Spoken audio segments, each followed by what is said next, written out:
The train had barely stopped when Clara stepped onto the platform, and into a nightmare. The man she'd traveled 3,000 miles to marry was standing there with his arms crossed.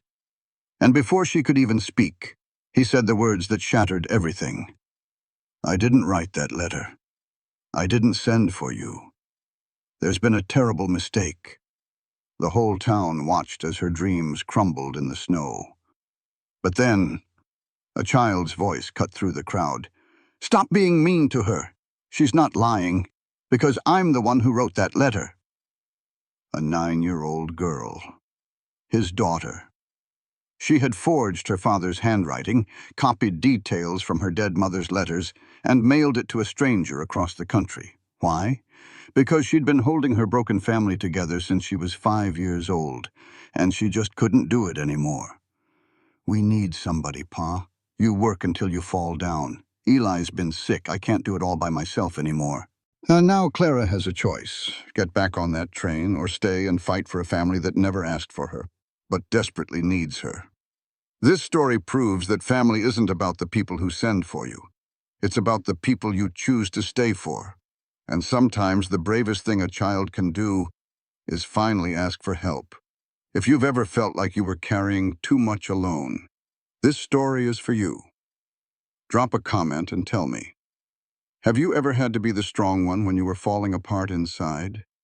Share this with someone who needs to know it's okay to ask for help. And subscribe, because stories like this remind us that home isn't a place. It's the people who choose to stay. The train had barely grown to a stop at Bitter Creek Station when Clara stepped out into a cold so sharp it felt like it could crack your bones. She held a letter that had promised her a home, a family, and a man who wanted her. It said, "Dear Miss Whitmore, I am a rancher with honest work and 2 children who need a mother. I need a partner for this Wyoming life. Respectfully, Silas Nathaniel Beckett." The handwriting was so careful she thought it was sweet, like a man who was more used to holding reins than a pen. Lord, she had been wrong about so many things. The station master, a skinny man with ice in his mustache, walked up to her with a look of pure pity. "You must be Miss Whitmore," he said, "the mail-order bride." Clara pulled her shoulders back. 31 years of letdowns had taught her to stand tall. "I am. Is Mr. Beckett here?" His eyes slid over to a group of folks by the ticket office. Clara looked and saw them, a wall of wool coats and hard stares. At the front stood a man who had to be Silas Beckett. He was taller than she imagined, with the broad shoulders of a man who spent his life working the land. His hat was pulled down low, hiding his eyes, but his jaw was set in a line that said everything she needed to know. He did not move. He did not smile. He just stood there. Clara walked right up to him, the snow crunching under her boots. The cold bit clean through her dress. "Mr. Beckett," she said, stopping just close enough to see the tired lines around his eyes. "I am Clara Whitmore. I believe you were expecting me." A shadow of pain crossed his face, gone in a heartbeat. "Ma'am," he said, his voice raspy like gravel, "I do not know how to say this, but there has been a terrible mistake."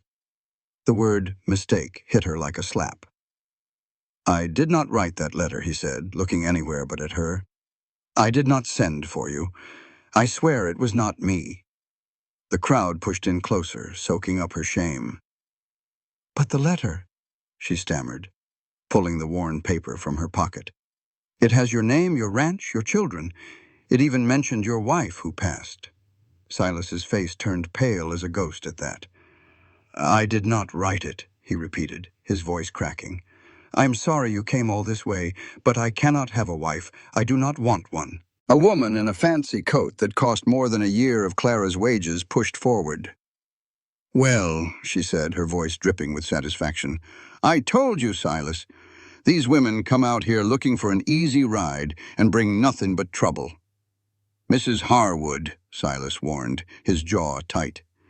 "This is not the place." "It is exactly the place," Prudence Harwood snapped, turning to the crowd. "This woman showed up expecting to trap a grieving man. How do we know she did not write the letter herself to trick him?" Clara's face burned. "I only answered a letter I received," she said, her voice stronger than she felt. A letter with details only Mr. Beckett would know. If someone's been deceitful, ma'am, it is not me. Prudence Harwood gave a cold smile.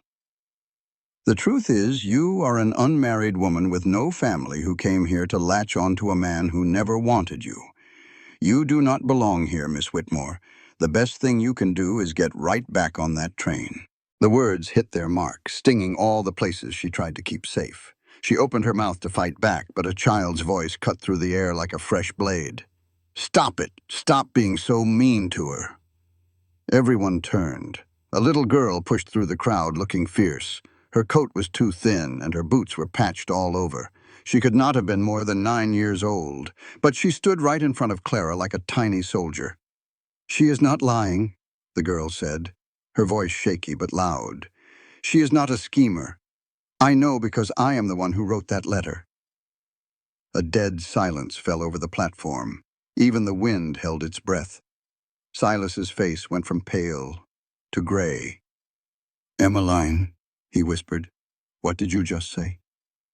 The girl, Emmeline, kept her eyes locked on Clara, and in them Clara saw a deep desperation she knew all too well. I wrote it, Pa, Emmeline said again. I found the notice in a catalogue. I copied your writing from Mama's old letters, and I mailed it. We need her. Her voice finally broke. We need somebody, Pa. You work until you fall down, you never eat, you never smile. Eli's been sick, and I do not know how to make him better. I cannot do it all by myself anymore. The crowd was frozen, their judgment melting away in the face of a child's raw honesty.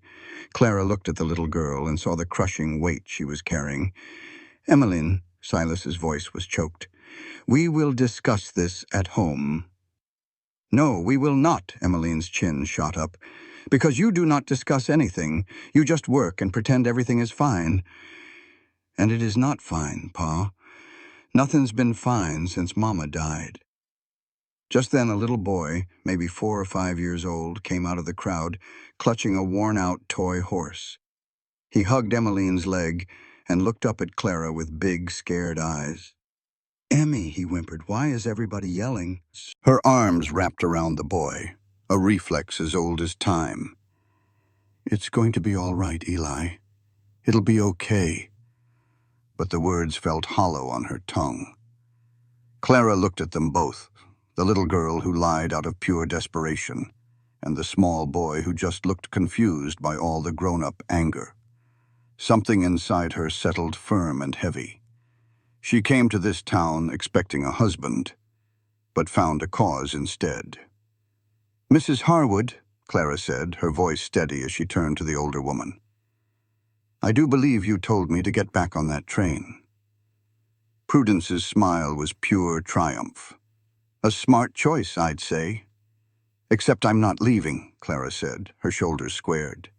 I came all this way because a letter promised me a home.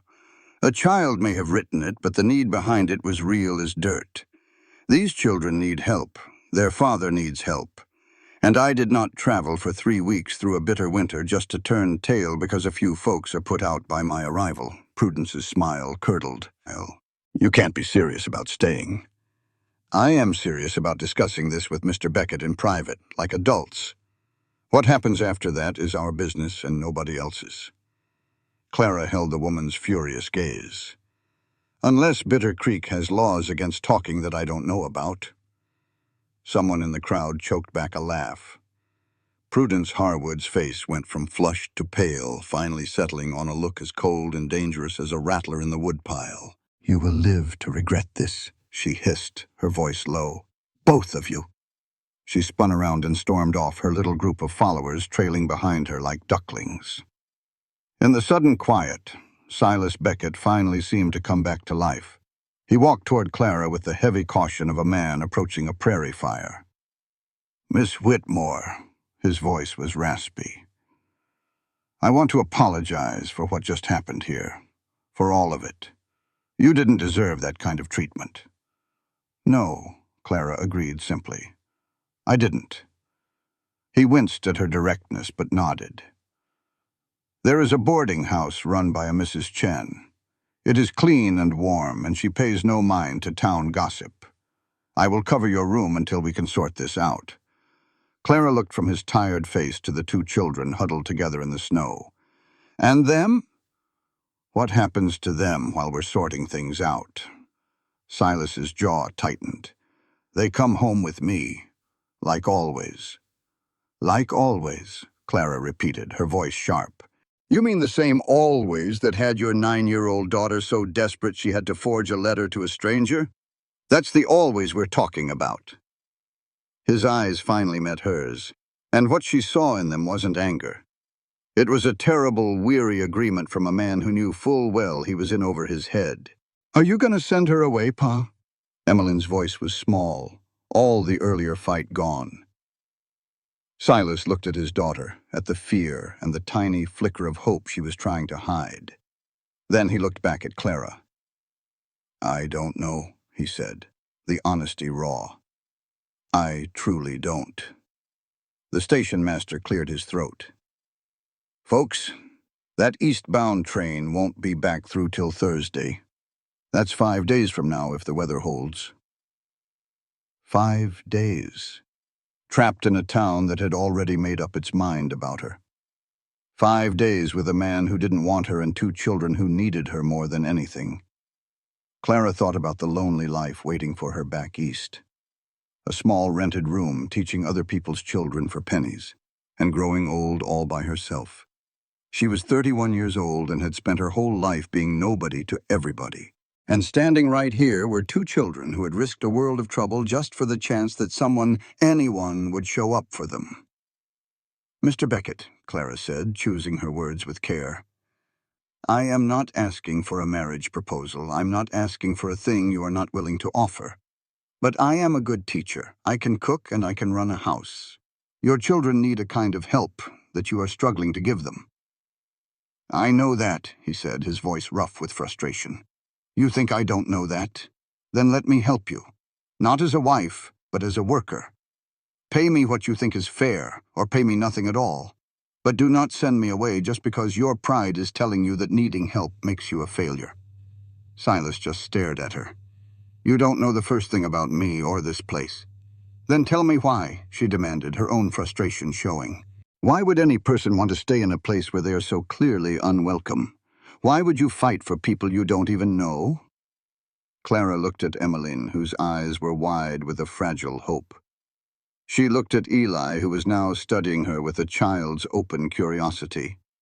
And she looked at Silas, a man so worn down he looked like a strong wind could knock him over. Because I know exactly what it is to be a child who needs someone that never comes, she said softly. Your daughter wrote her that letter because she's 9 years old and trying to carry the weight of this whole family on her little shoulders, Mr. Beckett. She shouldn't have to.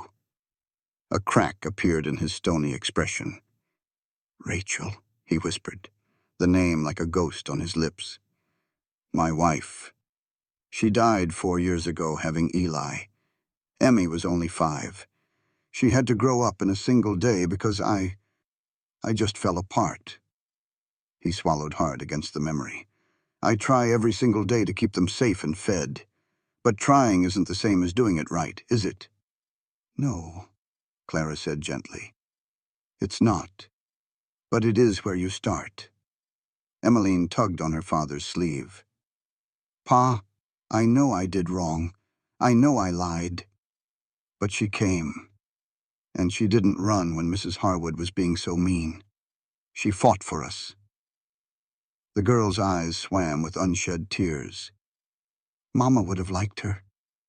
I just know she would have. Silas closed his eyes. When he opened them, something had changed. 1 week, he said to Clara, a trial run. You'll stay at Mrs. Chen's place and you can come out to the ranch during the day. At the end of the week, we both decide if this can work. And if it cannot, she asked, I will pay for your ticket back east. No hard feelings. Is that fair? Clara held out her hand. Fair. He looked at her hand for a second, then reached out and shook it. His grip was strong and calloused from hard work, but also gentle. Emmeline's voice was a hopeful whisper. Does that mean she is staying? For now, honey, Silas answered. We'll see. Little Eli pulled on Clara's skirt. Miss, he asked, looking up at her with big, serious eyes, are you going to make us supper? Emmy burns the biscuits. I do not, Emmeline protested, but her heart wasn't in it. Clara knelt in the snow to look the boy in the eye. What is your favorite meal, Eli? Biscuits with honey. Then biscuits with honey it is. A smile spread across his face like the morning sun. Good, he said. That sounds real good. Clara stood up and found Silas watching her, his expression unreadable. The wagon is this way, he said, his voice still gruff but a little less guarded. It is a long ride to the ranch. I've handled worse than a little cold, Mr. Beckett. Silas, he said abruptly, if you are going to be around my children, you should use my name. Then you had best call me Clara. He gave a single sharp nod, as if agreeing to much more than just her name. As they walked to the wagon, Emmeline came up beside Clara. I am sorry I tricked you, she said quietly. I know it was a wrong thing to do. I just hoped if I wrote a good enough letter, someone would really come. Someone who might want to stay. Clara remembered the carefully chosen words in that letter. A masterpiece of hope written by a 9-year-old girl trying to hold her family together. Emmeline, Clara said gently. Using your father's name and tricking me into coming all this way was wrong. You see that, don't you? The girl's shoulders slumped. Yes, ma'am. But needing help, Clara continued. Wanting your father to have a partner so you can just be a little girl again. There is nothing wrong with that part. In fact, that part was very brave. Emmeline's eyes were as big as saucers. For real? She whispered. But Mama, before she passed, she made me promise to look after the little ones, said she was counting on me. The girl's voice cracked. I have tried for 4 long years, Miss Clara, but I don't think I'm strong enough anymore. Clara knelt right there in the snow, looking the child square in the eye. Sweetheart, your Mama never should have asked that of you, she said gently. That was too heavy a burden for a little girl to carry. She loved you, I am sure of it, but she was scared, and she made a mistake. Tears spilled down Emmeline's cheeks. But if I quit trying, who's going to take care of them? I will, Clara said, plain and simple. For now, anyway. You don't have to be their mother anymore, Emmeline. You're allowed to just be a girl. The child threw herself into Clara's arms, 4 years of hurt and exhaustion pouring out. As Clara held her tight, she saw Silas watching them. His face was like stone, but his hands were shaken, and there was a deep pain in his eyes. He turned away before she could name it, but she had seen enough. This man wasn't cold. He was just drowning in the same sorrow as his daughter. The wagon ride to the Beckett Ranch took nearly an hour, crawling through the deep snow. Little Eli fell asleep against Clara almost right away. Emmeline sat between Clara and her father. All cried out, but she kept stealing glances at Clara, as if to make sure she was still real. When the ranch finally appeared through the snow, Clara's heart just sank. The house was hardly more than a cabin, with a sagging porch and boarded-up windows. The barn leaned, and the fences looked ready to fall over. This wasn't modest. This was desperate. Silas must have seen it on her face. It wasn't always like this, he said quietly. When Rachel was alive, we were building something. But after she passed, he trailed off. Just keeping the children fed and warm took everything I had. Clara looked at the tired porch and the boarded windows. It's still standing, she said finally. That is more than some folks can say. Silas let out a short, breathy laugh. They climbed down from the wagon into the biting wind. Inside, the house was cold.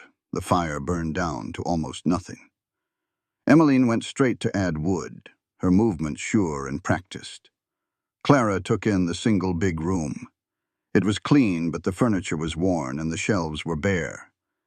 You could feel the absence of a woman everywhere you looked, like a ghost made of empty spaces. I'll take Miss Clara's things, Emmeline said, already moving, and I will start some soup. The little mother was back at it. Emmeline, Clara's voice was gentle but firm, you show me where the kitchen is. I'll make the soup tonight.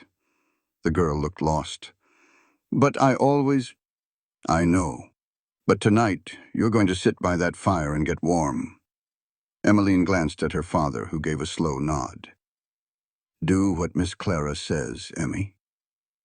Relief washed over the little girl's face. Hours later, after the children were fed and put to bed, Clara and Silas sat at the kitchen table. "I should take you to Mrs. Chen's boarding house," Silas said. "Or," Clara said carefully, "I could take the spare room tonight. It is late and cold, and your children have had enough upheaval." "People will talk," he said, his jaw tight. "People are already talking. Whether I sleep here or at the boarding house won't change their minds." "I am only suggesting what's practical, Mr. Beckett." He was quiet for a good long while. "Silas," he corrected her at last. "You said you'd call me Silas." He rubbed his eyes with one hand. "Fine. One night." He paused, staring at the tabletop.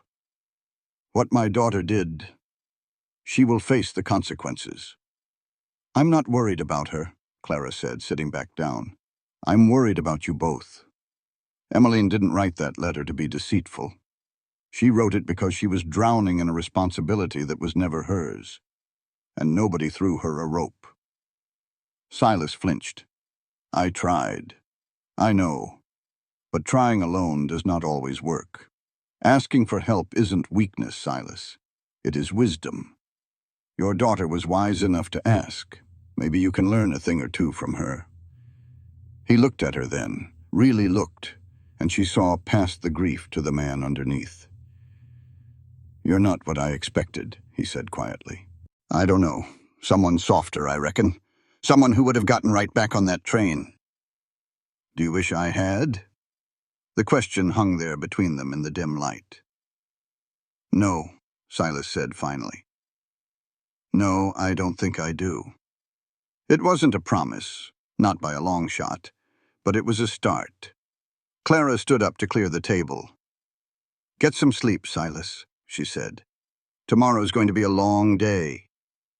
He didn't answer, but when she glanced back, his head was in his hands, his shoulders shaking with grief. Or maybe it was relief. Outside, the snow kept falling, covering the wounded ranch in a peaceful blanket of white. And somewhere in the dark, a little girl slept without a worry for the first time in 4 years, dreaming of the woman who stayed, the woman who promised she wouldn't have to carry the weight of the world all by herself anymore. In that small, broken house, something new had begun. Dawn came gray and chilly. Clara woke to small feet tiptoeing on the wooden floors. She found Emmeline in the kitchen, standing on a crate to reach the stove. "I was going to make porridge," the girl said, not turning around. "Before you woke up so you wouldn't have to." Clara walked over and gently took the spoon from her hand. "What did we talk about last night?" Emmeline's little shoulders slumped.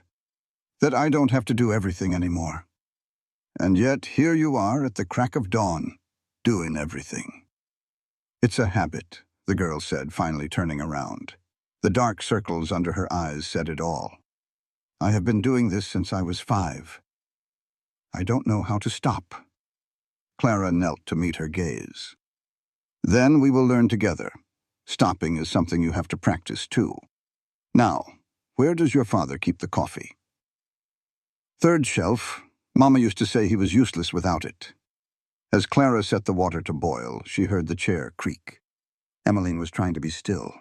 "Miss Clara," she asked, "what happens if this trial period does not work out? What if Pa decides you can't stay?" Clara took her sweet time with the coffee, thinking, "I reckon I would head back east and find another school. Just start fresh somewhere else. Would it make you sad, leaving us?" The little girl's question was heavy, and Clara had to shut her eyes for a moment. "Yes," she admitted, "I would be mighty sad." "Good," Emmeline said, her voice full of fire. "Because I would be too. Eli would just bawl his eyes out. And Pa, he would be the saddest of all, even if he does not know it. My mama always said his heart was a locked box, and she was the only one with the key. When she passed, she took that key with her." Clara looked at the little girl, amazed by her words. "Well, maybe he just needs a new key," she offered gently. Emmeline stared at her with wise old eyes. Maybe you are it. Just then Silas stepped out of the bedroom, pulling on his coat. His hair was a mess, and he needed a shave. He stopped dead, looking from Clara at the stove to his daughter at the table. "Emmy," he said, real slow, "you are not cooking. Miss Clara told me to sit, and you listened. She has a way about her." A shadow crossed Silas's face before he made a beeline for the coffee pot, moving like a man running on fumes. "After we eat, I will take you to Mrs. Chen's to get you settled," he said, his eyes on the pot. "And Emmy and I are going to have a talk about telling fibs. What she did was wrong. I understand." He finally looked at her, his face a war of anger and understanding. "She is a good girl," he said softly. "She has just been holding this family together all by herself." His voice caught. "I did not even see it. I did not see how desperate she was until she confessed to the whole town." "You were not blind, Silas. You were just trying to keep your own head above water. That is no excuse," he shot back. "No," Clara said calmly, "but it is a reason, and reasons help us figure out how to do better next time." Just then, little Eli stumbled into the kitchen, rubbing his eyes. "I am hungry," he declared. "Are you all making breakfast?" Clara could not help but smile. "Well, how do you know you do not like my porridge if you have not tried it?" The boy looked puzzled, and for the first time Emmeline let out a real, honest-to-goodness laugh. Silas watched them, a look of pure wonder on his face. Later, he drove her into town through a world covered in thick, wet snow. He kept a wide space between them on the wagon seat, his eyes glued to the road ahead. "Mrs. Chen," he finally said, breaking the quiet. "She is different. She came over from China a long time ago and lost her husband in the mines. She knows what it is like for folks to judge you. So, you are telling me she is the only decent person in town. I am telling you she will give you a fair shake. The rest of them," he let the words hang. "They have already made up their minds about me," Clara finished for him. "Yes. So what do you think I am, Silas?" The question caught him off guard. She saw his knuckles turn white as he gripped the reins. "I do not rightly know yet," he said. "I know you showed up to a mess you did not bargain for, and you did not turn tail and run. I also know my daughter trusts you, and Emmy does not trust a soul. But I cannot afford to make another mistake with my children. It was harsh, but it was honest." Mrs. Chen's boarding house was a weathered gray building on the edge of town. A tiny woman with sharp eyes and hair in a tight bun came out onto the swept porch. "Mr. Beckett," she said. "I suppose this is the mail-order bride stirring up all this dust." "This is Miss Clara Whitmore," Silas said. "She is looking for a room. She is working out at my ranch. Teaching my kids, running the house. It is strictly a business deal." Mrs. Chen looked Clara up and down. "A business deal, you say? And what does Miss Whitmore have to say about that?" Clara stepped right up. "Say a letter from a desperate 9-year-old girl brought me here. I am staying because that little girl deserves an answer, and I am done being run out of towns that do not want me." Mrs. Chen gave her a long look. $5 a week. Meals are included. No men in the rooms. And you pay no mind to town gossip? I can handle gossip. "Good," she said flatly. "Now, Mr. Beckett, whatever storm is brewing over this, you keep it away from my house." She went inside without another word. Silas helped Clara down. "I will be back for you at sunrise," he said, his voice all business. "The children will be waiting. I will be ready." He tipped his hat, then drove off, leaving her alone in the snow. Clara took a deep breath, picked up her bag, and walked inside to the small, clean room that was now her own. She began to unpack her few belongings. Clara placed her mother's cameo on the washstand, right where she could see it. It was the only precious thing her mama ever owned, passed down through the family line. Clara had clutched it all the way across the country, a small shield against being alone. She touched the cool ivory now. "Well, Mama," she whispered, "I've really gone and done it." She found herself stuck in the middle of nowhere with a man who plain don't want her, and a couple of kids who do. The whole town is just about ready to send her packing. The cameo didn't have any answers. She knew what her mama would say. Just one day at a time, honey. One foot right after the other. A sad smile touched her lips. You always said my stubborn streak would be the death of me. I reckon you were right. A soft knock came from the door. Mrs. Chen was in the hall holding a steaming cup of tea. Figured you could use this, she said, her face calm as a mill pond. The first night in a new place is always the roughest. Clara gratefully wrapped her cold hands around the warm cup. Thank you. But Mrs. Chen didn't move on. She leaned on the doorframe, sizing Clara up with sharp eyes. That Beckett family, she said, slow and deliberate. They've had a hard row to hoe. Silas, he was a different man before his wife passed. He used to smile more, talk more. Now he's just a ghost rattling around in his own house. He does his work, sells his cattle, and gets his supplies, but he never stays in town a minute longer than he has to. Won't even look a soul in the eye. Mrs. Chen let out a soft sigh. Losing his wife just broke something deep inside him.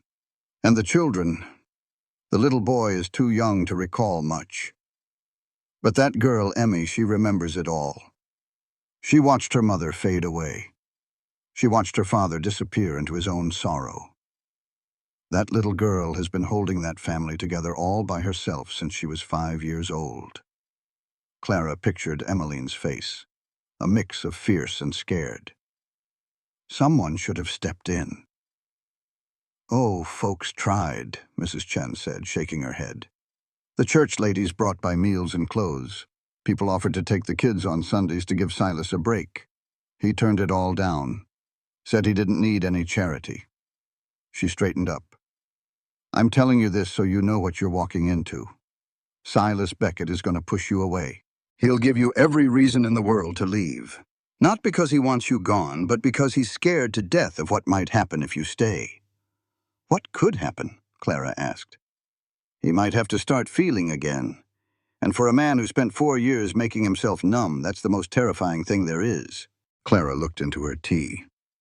I'm not scared of hard work, Mrs. Chen. I can see that. Just don't be so focused on being strong that you forget to look out for yourself. The older woman turned to leave. Get some rest. Tomorrow is going to be a long one. After she left, Clara sat in the quiet room, the snow falling softly outside her window. Morning came too soon, all gray and cold with a wind that cut right to the bone. She was already on Mrs. Chen's porch when Silas pulled up in his wagon. He didn't say a word as she climbed aboard, just clicked his tongue at the horses and headed for the ranch. After 10 minutes of silence, Clara finally spoke. Did you talk with Emmeline? Silas's hands gripped the reins tighter. Some. About why she did it? About how scared she must have been? Or about the promise she made to her mother? His voice turned rough. You knew about that? The promise? She told me. Her mother made her promise to take care of you and Eli. Rachel never told me that, Silas said, his jaw tight. She never told me she put that kind of weight on Emmy's shoulders, if I'd known. You'd have what? Told a 5-year-old girl she didn't have to keep a promise to her dying mama? I'd have tried to carry more of the burden myself. You were carrying your own grief, Silas, Clara said gently, and your children's, and a whole ranch that fell apart on you. No man could have carried more. He was quiet for a good long while. She's not being punished, he finally said. Emmy, I mean. I couldn't do it. Couldn't look at that little girl and tell her she was wrong for wanting help. Good. But she needs to know that lying isn't the way. That if she needs something, she has to come to you. She will. She just has to learn it's safe to come to you. That you won't just pull away when things get tough. Silas winced. I know I've done that. Knowing is the first step. Is it? Because it sure don't feel like enough. It's not enough by itself, Clara said, turning to look him square in the eye. But it's where the change begins. You are not a bad father, Silas. You are a grieving one. There is a big difference. His eyes stayed on the road, but she saw him swallow hard. "Rachel would have liked you," he said, his voice low. "She always said I needed someone who'd stand up to me. Is that what I'm doing?" "I don't know what you're doing," he said, finally glancing over. She saw confusion in his eyes and maybe a tiny flicker of hope. "But whatever it is, my kids are taking to it. Emmeline laughed yesterday, a real laugh. I haven't heard that sound in years." The ranch came into view through the trees, smoke curling from the chimney. Emmeline and Eli were waiting on the porch, all bundled up. "Miss Clara!" Eli jumped off the steps before the wagon even stopped, running through the deep snow. "I've been waiting and waiting. Emmy said you might not come back, but I knew you would. You promised biscuits." Clara climbed down and caught the little boy in a hug. "I always keep my promises," she said, "especially when they're about biscuits." "With honey?" "With all the honey your papa will allow." She set him down and looked up at Emmeline, who was still on the porch, her expression a mix of hope and fear. "Good morning, Emmeline." "Morning, Miss Clara." There was a pause. "I wasn't sure you would come back either." "And why not?" Emmeline just shrugged, but her eyes told the whole story. People leave. People always do. Clara walked up the porch steps until she stood right in front of the girl. "I'm going to tell you something, and I want you to listen close. I came 3,000 miles to be right here. I let that whole town stare at me. I'm staying in a boarding house and working for a man who didn't want to hire me." Clara held the girl's gaze steady. "I'm not doing all that because I have nowhere else to be. I'm doing it because I chose it. Because you and Eli and your father are worth choosing. Do you understand me?" Emmeline's bottom lip started to tremble. "But why? You don't even know us." "I'm learning. And everything I have learned so far tells me I am right where I'm meant to be." The girl stood there for a second, tears welling up. Then she threw her arms around Clara's waist and held on tight. "I want you to stay," Emmeline whispered. "Forever. I want you to stay forever." Clara hugged her back, feeling the small frame and the desperate grip, 4 long years of loneliness pouring out. "One day at a time," she said softly. "Let's just start with that." Life on the ranch settled into a comfortable pace. Clara brought the kitchen back to life, showing Emmeline how cooking could be more than just getting by. At the table, Eli worked hard on his letters, his little tongue sticking out. Outside, Silas mended the property, and Clara caught him looking through the window more and more. She found him in the barn repairing a saddle, his hands sure and steady. "The children are happy," she said, offering him a cup of coffee. "I can hear them laughing all the way out here." He took the cup, his gaze distant. "I almost forgot that sound. A house needs laughter to be a home." "You have had a house for 4 years, Silas. It is time you had a home." He looked at her, his eyes full of conflict. "You make it all sound so easy. It is not easy, but it is possible." He stared into the coffee, and Clara could see the war inside him, the hope fighting the fear. "My wife," he finally said. Rachel was the one who knew how to do all this. She brought the warmth. Oh, I was always just the hands, better with fences than with feelings. That is not true, it is. Rachel was the heart of this place. I just kept the place from falling down. Hands are important, Silas, and a man can learn to be a heart. You are a gentler man than you let on. I have seen you with your children, the way you care for them when you think no one is watching. You feel everything. You just wall it all off. Letting folks in just means they can hurt you. Yes, it does. But it also means they can love you. The words settled between them. Silas turned back to his work. "I need to finish this." "Silas," he paused. "I am not asking for promises," Clara said softly. "I am just asking you to think about the possibility that things can get better. That is all." He stood there for a long moment. Clara went back to the house where Eli proudly showed her a page of crooked letters that spelled his name. Emmeline watched her from the stove. Miss Clara, she asked quietly, were you and Pa talking about Mama out there? Clara chose her words carefully. We were talking about family and how it feels when a piece of that family is missing. I miss her every day, Emmeline whispered. I remember she smelled like lavender. And I worry that if I start to like you, it means I am forgetting her, that my heart does not have enough room for both. Clara knelt in front of the little girl. Oh, sweetheart, that is not how love works. A heart is not a little box, it grows. Loving someone new never takes away from the love you have for someone else. Your mother will always have her place, but she is not here now, and I am. There is room for both of us. Emmeline's eyes filled with tears. Pa never talks about her. He talks about her to me, Clara said gently.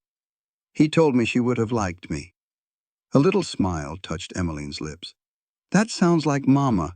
She was always telling Pa he was too stubborn for his own good. You see, she is still right here. That evening, Silas drove Clara back to town. The snow had stopped and the sky was filled with 1,000,000 stars.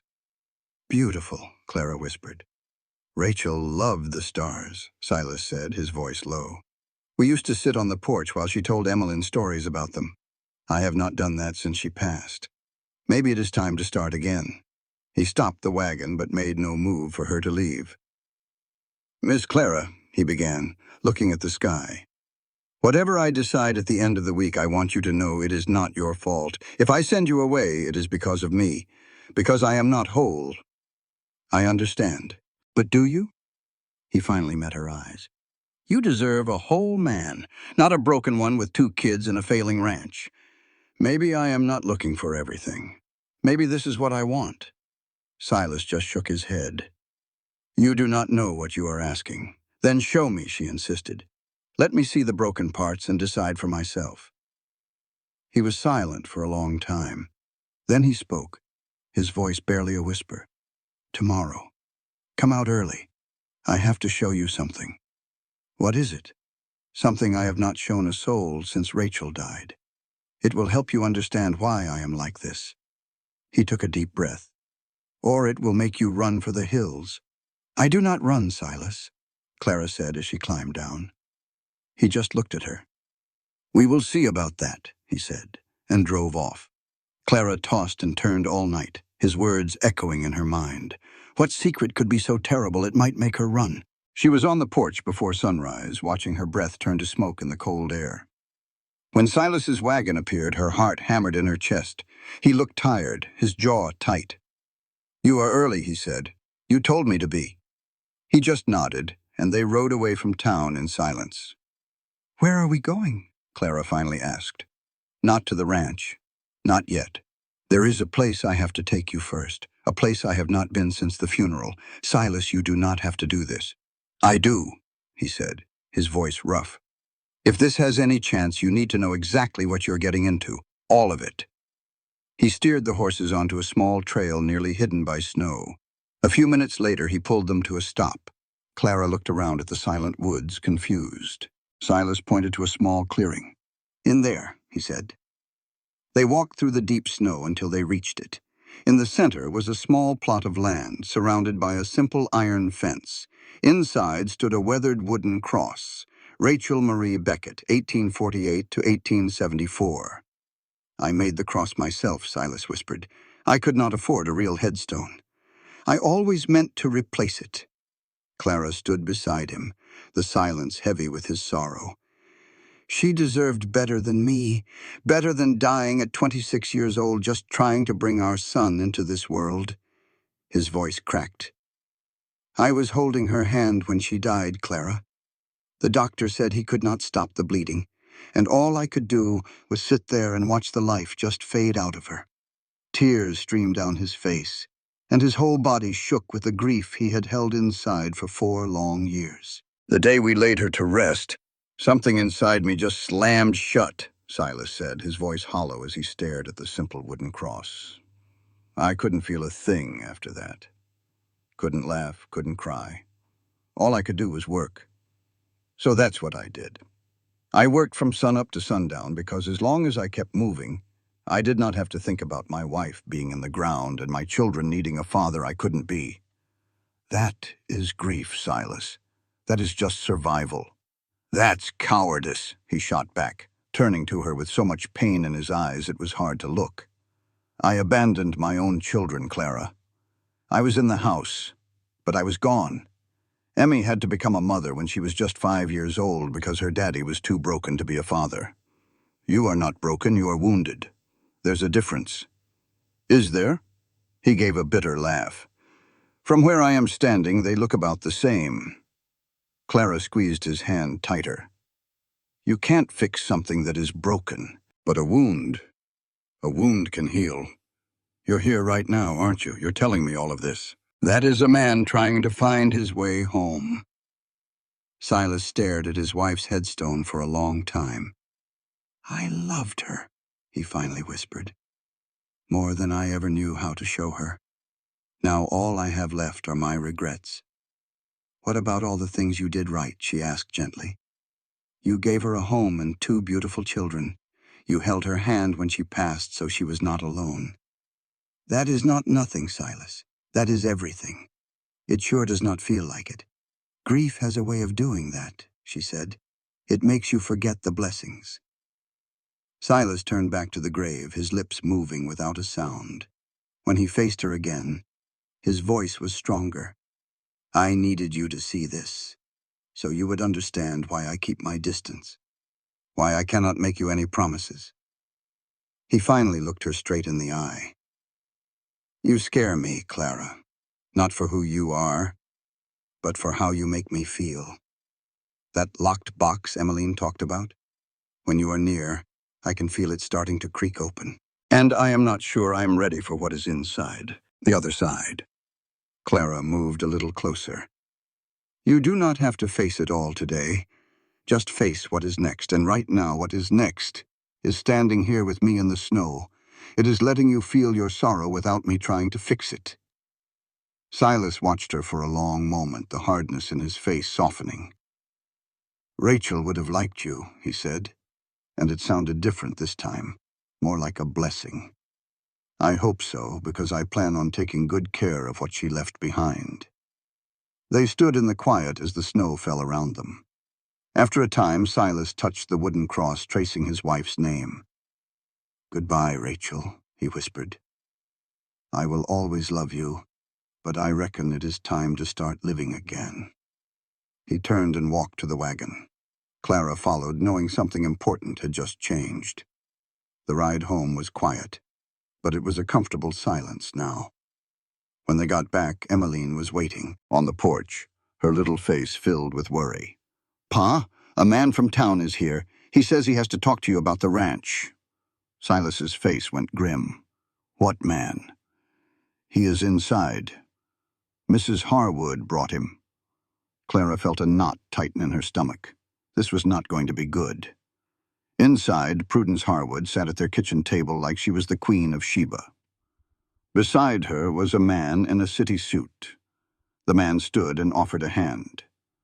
Mr. Beckett, I am Victor Crane, with the Pacific Western Railroad Company.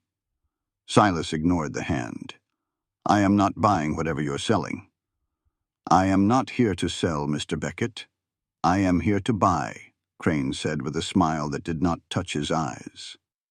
Your land. The railroad is coming through and your property is right in our way. My property is not for sale. Everything is for sale, Crane said smoothly. And I can offer you $500, enough to start fresh somewhere else. Clara watched the brief flicker of temptation in Silas's eyes before it was replaced by steel. I said no. Mr. Beckett, you should reconsider, Crane warned. The railroad is coming one way or another. The only choice you have is if you get paid for it.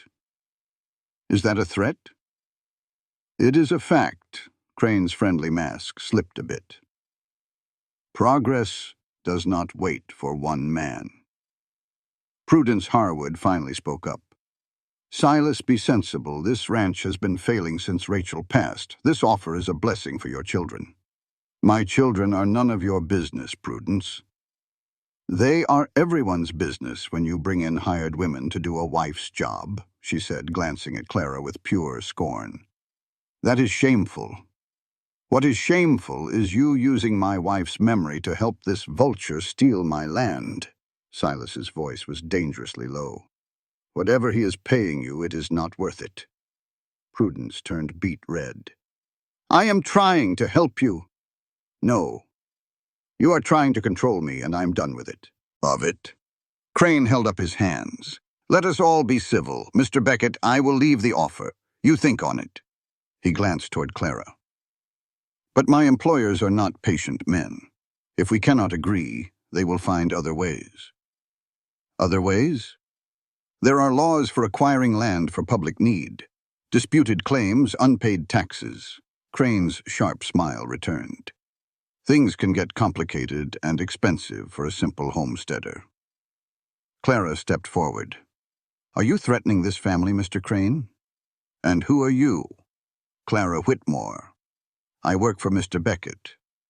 Ah, the mail-order woman, Crane said with a sneer. I have heard the talk. I am not interested in talk. I am interested in threats, Clara said, meeting his gaze. You made an offer. He refused. Pestering a grieving man is not business. It is bullying. I am just explaining the facts. No, you are trying to scare him out of his home. It will not work. Crane looked her over, a new calculation in his eyes. You have some fight in you, Miss Whitmore, but fire always burns out. He turned back to Silas. My offer is good for 1 week. After that, all bets are off. He tipped his hat and left. Prudence paused at the door. You are making a terrible mistake, Silas. When you lose everything, remember I tried to warn you. Then she was gone. Emmeline appeared in the hall. Pa, are they going to take our home? Silas's composure broke. He knelt and took his daughter's hands. No, Emmy. Nobody is taking our home. But that man said, there will always be bullies who want what we have. That does not mean they get it. Silas looked up at Clara, his eyes full of resolve. We are going to fight this. Together. Clara nodded, feeling the promise in that word. Together. Later that night, Silas explained the railroad's methods. Crane was not bluffing, he said quietly. They find ways to push people out. What kind of ways? They will dig up old claims on the land, find unpaid taxes you never knew you had. Or, Silas hesitated, they will complain about your moral fitness for homesteading. That is why Prudence was here. Clara felt a chill go down her spine. Moral fitness? The Homestead Act says the government can take your land back if you are found to be immoral, if you fail to work the land. Things like that. Silas finally met her gaze. A single man, with an unmarried woman living and working on his property. It would be easy for them to make trouble. But I do not live here. I stay in town. You are here alone with me all day, Silas said flatly. For folks like Prudence, that is more than enough. That is their plan. If I will not sell, they will use you to take my land from me. It will not work. How do you know? Silas was quiet for a long time. Because there is one way to stop it. One way to make sure nobody can ever question us. Clara's heart started to pound. What way? Marriage, he said, and the word landed between them like a heavy stone. If we were married, there would be no scandal, no questions, no way for them to win. For Crane or Prudence to twist against us. Clara just stared. Silas, you can't be serious. I know it's not what you were looking for. I know you came here with hopes of finding love, and I know I can't give you that. Not now. Maybe not ever. His voice was thick with feeling. But I can offer you a home, a family, and a name that'll protect us all. You'd marry me just to save this ranch? I'd marry you to protect my children, and to protect you. To give all of us a fighting chance. Clara walked to the window, her thoughts racing. Marry a man she'd known less than a week. A man still mourning his wife. It was the craziest, most sensible idea she'd ever heard. It was everything she came for and nothing like she pictured. Clara.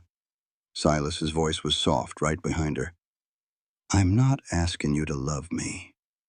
I'm just asking you to consider a partnership, a real one, built on honesty instead of pretending.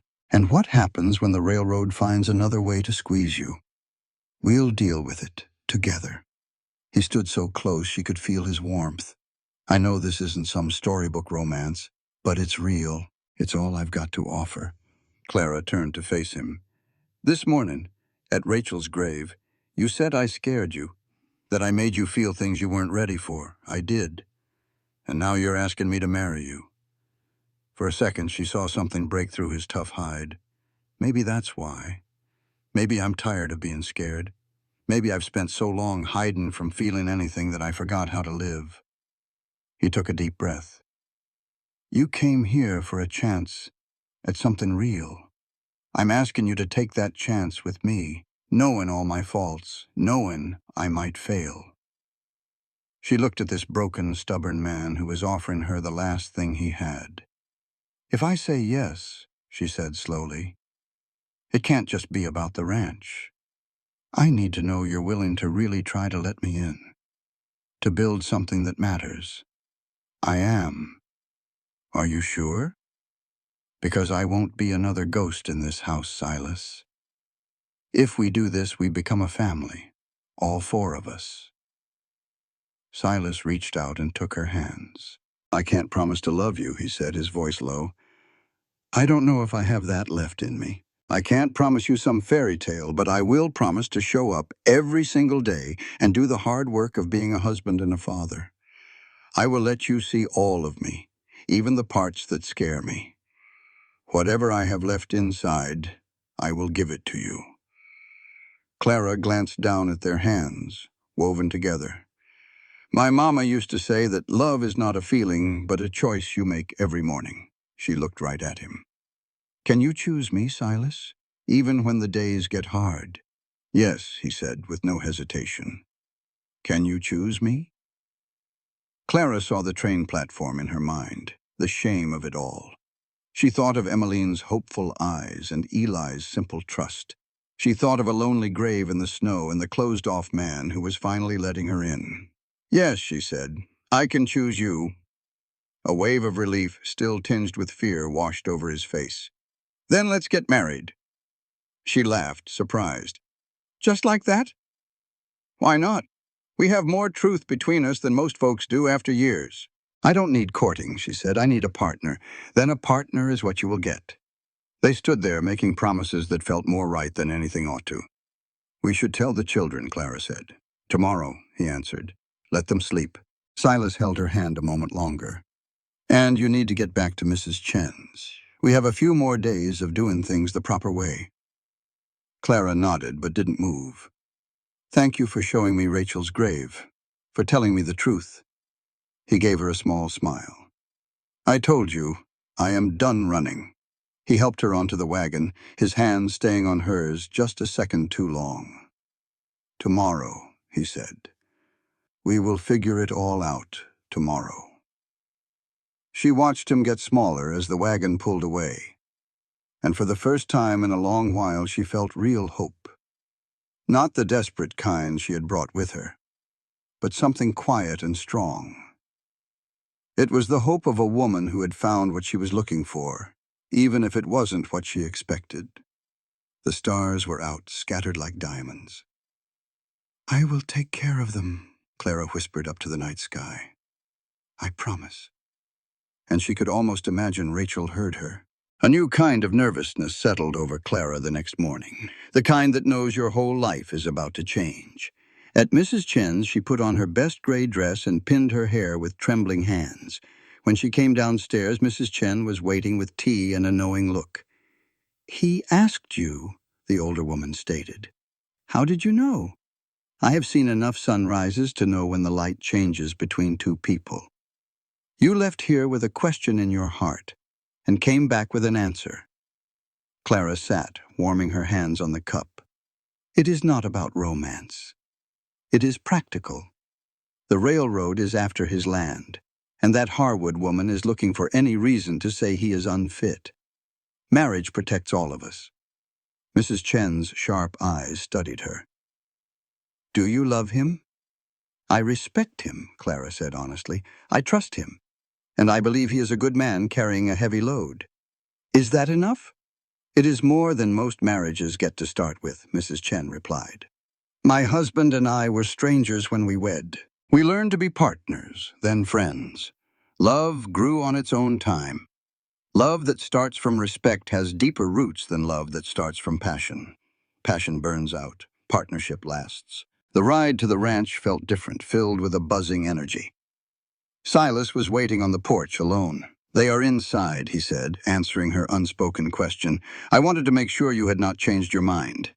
I have not. Have you? No, he came down the steps. But if we are going to do this, there is something you need to know first. Silas reached into his coat and pulled out a small, worn wooden box. This was Rachel's, he said, his voice low.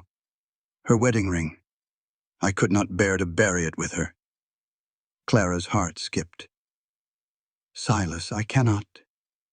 That belongs to Rachel.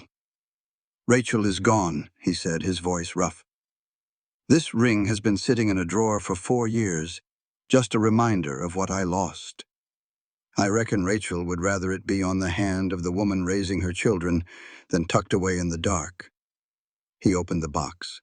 Inside was a simple, thin gold band. It is not much. We did not have money for fancy things. But it was hers. And now I am asking if it can be yours. Clara looked at the ring, feeling the history in it, the love and the grief it held. Are you certain? She whispered. Giving me this means something more. Everything about this means something, Silas said, meeting her eyes. This is me trying. This ring means I am not just marrying you to save my ranch. It means I am choosing to build a new life. Clara reached out, her fingers tracing the smooth gold. Then yes, she said. I will wear it. It was Rachel's, he said quietly. Her wedding ring. I couldn't bear to let it go into the ground with her. Clara's breath hitched. Silas, I can't. That belongs to her. Rachel's gone. His voice was rough. And for 4 years this ring has been sitting in a dark drawer, doing nothing but collecting dust and bad memories. I think Rachel would rather it be on the hand of the woman who's helping raise her children. He opened the box, showing a simple, thin gold band. It wasn't fancy. We couldn't afford fancy back then. But it was hers, and now I'm asking if it can be yours. Clara looked at the ring, feeling the weight of the love Silas had shared with Rachel, the life they had built. Are you sure about this? She asked softly. Giving me this means something. Everything about this means something. Silas met her gaze. I told you I'd try. This is me trying. Giving you this ring means I'm choosing to build a new life, not just hold on to an old one. Clara reached out and touched the smooth gold. Then yes, she whispered, I'll wear it and I'll honor it. Something in his face seemed to finally let go. Relief washed over his face. Thank you, he said. Now we just have to tell the children. They found Emmeline and Eli in the kitchen. The moment they entered, Emmeline's eyes went straight to Clara's hand, then shot to her father's face. Papa, she whispered, what is going on? Silas knelt down to their level. Emmy, Eli, I have something important to tell you both. Eli looked up from his schoolwork, his face puzzled. Are we in trouble? No, sweetheart, Clara said, kneeling beside Silas. This is good news. At least we hope it is. Emmeline's gaze was locked on the new ring on Clara's finger. That is Mama's ring, she said, her voice shaking. Papa, why is she wearing Mama's ring? Silas took a slow breath. Because I have asked Miss Clara to marry me, and she said yes. The room was completely silent. Eli broke it with a giant grin. Does this mean Miss Clara gets to be our new Mama? For real? If you will have me, Clara said softly. I can never replace your mama, but I would love to be part of your family. Eli launched himself into her arms. I want you to stay forever and ever. Clara hugged him tight, fighting back tears. I am not going anywhere, sweetheart. But Emmeline stood like a statue, her face a storm of confusion and hurt. Emmy, Silas said gently, talk to me. You are giving her Mama's ring, Emmeline accused, her voice cracking. You are replacing Mama. No, Emmy, I am not. You are. You said you would never forget her, and now you are giving her ring away like she meant nothing. The words tumbled out, full of a child's raw pain. Emmeline, Silas said, his voice calm but firm. Come here. She resisted for a moment, then let him pull her into a hug, her small body stiff with anger. Your mama will always be my wife, he said softly into her hair. She will always be your mother. Nothing and no one can ever change that piece of my heart. Then why are you doing this? Because your mama would want me to, he said, pulling back to look in her eyes. She made me promise I would take care of you and Eli. I have been trying to do it by myself, and I have not been doing a very good job. Clara is going to help me keep that promise. She's going to help me be a better papa for you both. You cannot let this go on, a sharp voice cut through the quiet church. Prudence Harwood stood there, her face a mask of pure fury. She was talking to the preacher, but her eyes were fixed on Clara. This is a fake marriage, meant to hide their sinful life. Silas stepped forward, placing a steady hand on his daughter Emmeline's shoulder. He looked tired, but his voice was like iron. The only sin here, Mrs. Harwood, is you trying to run us off our land. See, this wasn't just about a wedding. This was about a ranch, a railroad, and a woman who thought she could bully a family into giving up. It's a story about how sometimes the only way to find happiness is to fight for it with everything you've got. And if you've ever felt like the underdog, you'll want to hear how they turned the tables. Clara spoke, her voice calm and clear. I have been staying at Mrs. Chen's boarding house. There has been nothing wrong about my time here, and I'll ask you not to spread lies you cannot prove. Prudence just scoffed. The whole town knows you've been trying to get your hands on that land since Silas's wife Rachel passed. Silas's voice dropped low. You mean the way your railroad friend Victor Crane threatened me? He used those same words you like, moral fitness. Funny coincidence, ain't it? That's when old Jed Hawkins, a rancher who knew Silas's daddy, stood up slow from his pew.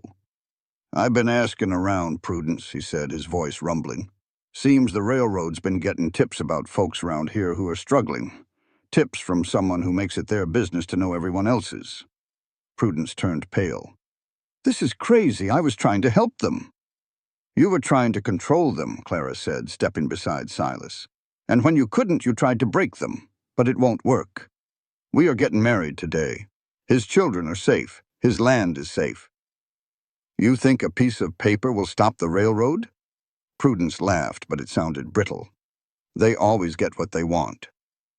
Then they'll have to get through all of us, Mrs. Chen declared, standing up too. One by one, a few other folks stood with them. It wasn't many, but it was enough. Prudence looked at the faces turned against her, and for the first time she faltered. You'll all regret this, she snapped before storming out of the church. In the quiet that followed, the preacher cleared his throat. Well, shall we get on with it? Silas took Clara's hand, his eyes saying more than words ever could. And right there, with the snow falling soft outside, they said their vows. Later that night, Emmeline crept into the kitchen where Clara was sitting. The little girl's voice was just a whisper. If I love you, does that mean I don't love Mama anymore? Clara's heart ached for her. Oh, sweetheart, she said, pulling the girl onto her lap. My own mother passed when I was 16. I used to think my heart was a tiny house with only room for one person. But I was wrong. She hugged Emmeline tight. A heart ain't like a house. It's like the big Texas sky. It's endless. There's always room for another star. Your mama will always be there, shining bright. I'll just be another star in a different part of the sky. Emmeline finally let the tears come. 4 long years of grief pouring out. When she was done, she looked at Clara, her eyes still wet. "When you're my new mama, can I call you that? Not to replace my real one, but just because?" "I would be honored," Clara whispered. The next few weeks were a whirlwind. They weren't just a family anymore, they were fighters. Clara wrote letter after letter to Governor Patterson, laying out everything the railroad had done. She included the proof Jed had gathered. Silas rode all over the county, talking to other families who'd been bullied. He convinced them to add their stories to the complaint. Some were too scared, but enough were angry enough to fight back. Mrs. Chen got all the women in town to sign a petition demanding the land office be investigated. Even some of Prudence's old friends started to back away from her as the truth came out. One evening, Emmeline watched Clara packing another thick envelope. "Mama?" she asked, the words still sounding new and wonderful. "Are we going to lose our home?" Clara knelt down to look her in the eye. "I don't know, honey, but I know we're doing everything we can. And no matter what happens, we'll face it together." Emmeline's little jaw set, looking just like her father's. "It ain't right. We have to stop them." "We're trying, Emmy," Clara said gently. "We're trying as hard as we can." About 3 weeks later, a rider came thundering up to the ranch. He looked like he'd ridden hard to get there. "Mrs. Beckett," he said, handing her an envelope with the official territorial seal, "a message from the governor's office." Clara's hands trembled as she opened it. She read the words out loud for Silas to hear. The governor had been hearing troubling stories about the Pacific Western Railroad for months, but he never had enough proof to do anything. "The proof you sent," Clara read, her voice breaking with relief, "along with the stories from the other homesteaders, gives me what I need. I am launching a formal investigation. A special investigator is on his way to Bitter Creek right now." Silas pulled her into a hug, lifting her off her feet.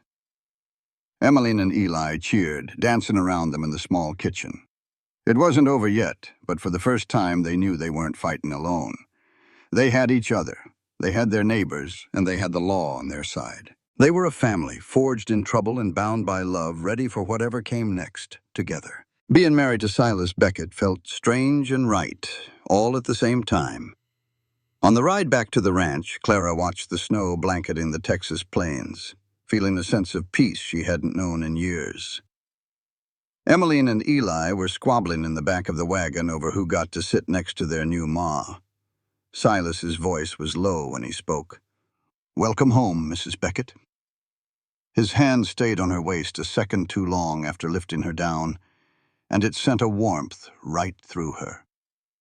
Clara knew this quiet moment was just the calm before the storm. A man like Victor Crane wasn't the type to give up, and she knew a fight was coming. She'd made a promise to Silas at the altar, a promise to stand by him, and Clara Beckett wasn't a woman who ran from a fight. She just didn't reckon the fight would come to their doorstep quite so soon. Only 3 days after they said their vows, Silas came storming back from town with a face like thunder and a letter crumpled in his fist. "What in the world is it, Silas?" Clara asked, drying her hands on her apron. "A notice from the land office," he growled, throwing the paper on the kitchen table. "They're saying I owe $500 in back taxes. Says if I don't pay up in 30 days, we lose the ranch." Clara's heart went cold. "That's not possible. You've paid every dime." "I know I have," Silas said, running a hand through his hair. "I got receipts going back 7 years, but their records are saying otherwise. It's Crane. He's found another way to try and take our land." The despair in his voice was thick enough to cut with a knife. $500, Clara. I don't have that kind of money. Nobody does." He slumped into a chair, the fight nearly gone out of him. "They've got us." "No," Clara said, her voice sharp as broken glass. "No, they don't." Silas looked up, his eyes full of confusion. "How do we fight this? We don't have money for some fancy lawyer. We don't have connections." "Then we'll use what we do have," she insisted, sitting across from him. "Crane isn't just coming after you. The railroad is pressuring folks all over this territory. Other homesteaders are getting these same threats, these same made-up debts. A little spark lit in Silas's eyes. Old Jed Hawkins. He mentioned something at the wedding. Said the railroad was buying up information. Then we start with him, Clara declared. They rode out the next morning to Jed Hawkins' place, a small homestead a good 10 miles west of town. Jed was on his porch with a coffee cup, looking like he'd been expecting them. Figured I'd be seeing y'all, he said, his face etched with worry. Heard about the tax notice. Same trick they pulled on the Muellers and the Petersons. What happened to them? Silas asked. Sold out for pennies on the dollar, Jed spat. Couldn't afford to fight. Crane's been picking off families one by one. He's got someone on the inside changing the records. It's your word against their official paperwork. But if we can show a pattern, Clara started. Folks are too scared to speak up, Jed finished. What about you, Jed? Silas asked. Has he come after you? Not yet. My land ain't in the railroad's direct path, the old man said, his eyes narrowing. But I've been watching, and I've been writing things down. He led them inside and pulled out a ledger. It was page after page of notes, documenting every shady land deal and every family forced out over the past 2 years. 12 families, Jed said quietly, pushed off their land with the same dirty tricks. This is evidence, Clara breathed, her heart pounding. Real proof. Proof the sheriff told me to mind my own business with, Jed said, his voice bitter. The railroad's money talks louder than the truth around here. What about the territorial governor? Silas asked. Clara looked up from the book, a new fire in her eyes. I know him. Both men just stared at her. Well, I don't know him, but my old employer back in Boston did, a Mrs. Thornton. I used to help her write letters to politicians all over the country, including Governor Patterson of the Wyoming Territory. I know how to get his attention. Silas looked at her with pure wonder. You never cease to amaze me, Clara Beckett. I told you, she said, closing the ledger with a snap. I don't run, I fight.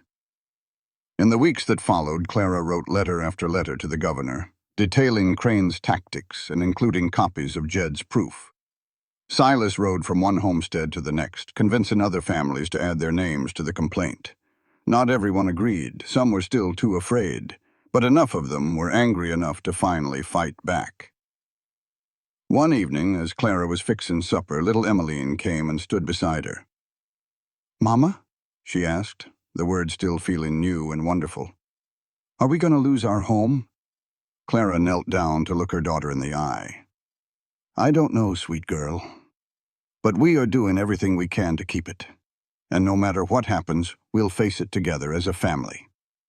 Emmeline's little jaw set in a line that was pure Silas. That's not right, what Mr. Crane is doing. No, it's not. Then we have to stop him. Clara pulled her into a hug. We're trying, Emmy, we're sure trying. Ledger, I fight. The next 2 weeks were a whirlwind. Clara wrote letter after letter to the governor laying out the railroad's dirty tactics. Silas rode from one homestead to the next, talking to all the families who'd been bullied and convincing them to speak up. Some were too scared, but enough were angry enough to fight back. Mrs. Chen even got the townswomen to sign a petition demanding an investigation. Through it all, Emmeline and Eli watched their new family turn into fighters. Mama, Emmeline said one evening. The words still gave Clara a little thrill. Are we going to lose the ranch? Clara knelt down to look her right in the eye. I don't know, sweetheart, but I know we're doing everything we can to keep it. And whatever happens, we face it together.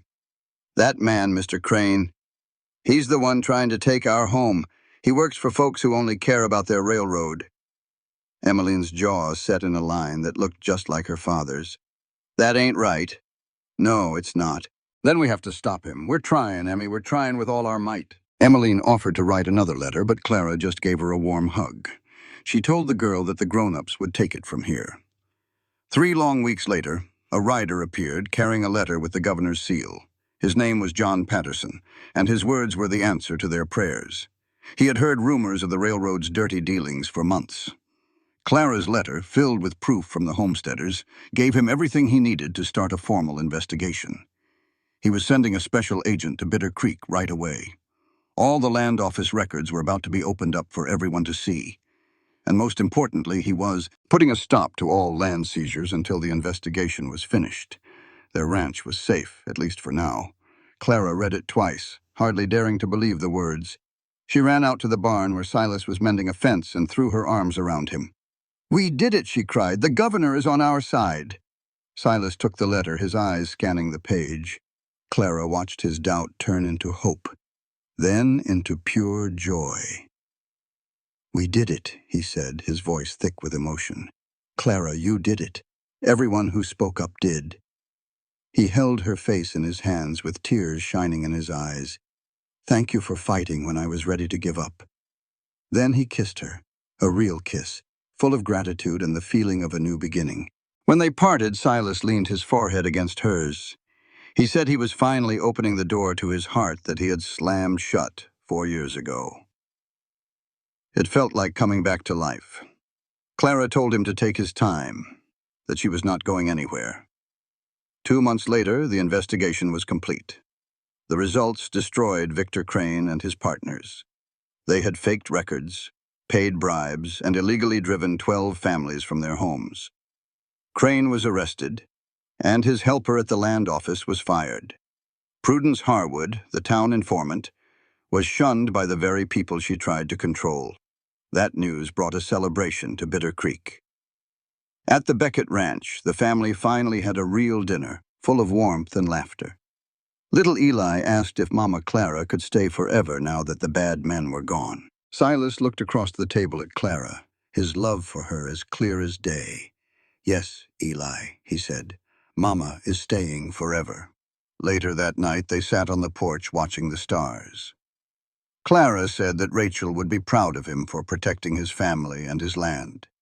Silas agreed, saying Rachel would have loved her. He then admitted he had visited Rachel's grave. He had told her all about the investigation and about Clara. He confessed that he had been wrong when he said he could not promise to love her.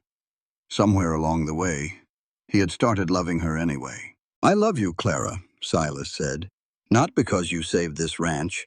I love you because you are brave and kind and stubborn, and you make me want to be a better man. You make this house feel like a home again." Clara pulled him into a kiss, finally letting all of her own love show. "I love you too," she whispered. "I think I have since you showed me the real man you are." They held each other, two people who had found love where they least expected it. Silas smiled, thinking about the letter Emmeline wrote. She was asking for a miracle, he said, and somehow she got one. 1 year later, the family stood at Rachel's grave. Silas held Eli, Emmeline had a handful of wildflowers, and Clara's hand rested on her belly where a new baby was growing. Emmeline placed the flowers on the grave and told her Mama Rachel that they were all okay now. She said she still missed her, but she was not sad all the time anymore. Silas knelt and hugged his daughter, telling her that is exactly what her mother would have wanted. As a gentle wind blew, Clara whispered a silent thank you to the woman who came before her. They walked back to the ranch, the 4 of them about to be 5. Their home now filled with laughter instead of grief. The land that their enemies tried to steal was now green and safe under the sun. The woman who arrived as a stranger had found what she thought was impossible. A family that chose her, and a man who loved her. Emmeline's letter was framed on the wall. It was a reminder that hope can start the biggest miracles. She had asked for someone who would stay. And Clara was never leaving. Because home is not a place you find. It is the family you choose to build, and the love you promise to keep every single day. This content was carefully researched, developed, and manually edited by our team to deliver meaningful stories with valuable life lessons. Every narrative is crafted to entertain, inspire, and empower our audience. We believe that great stories can change lives, and we are committed to bringing you content that matters. Thank you for being part of our community.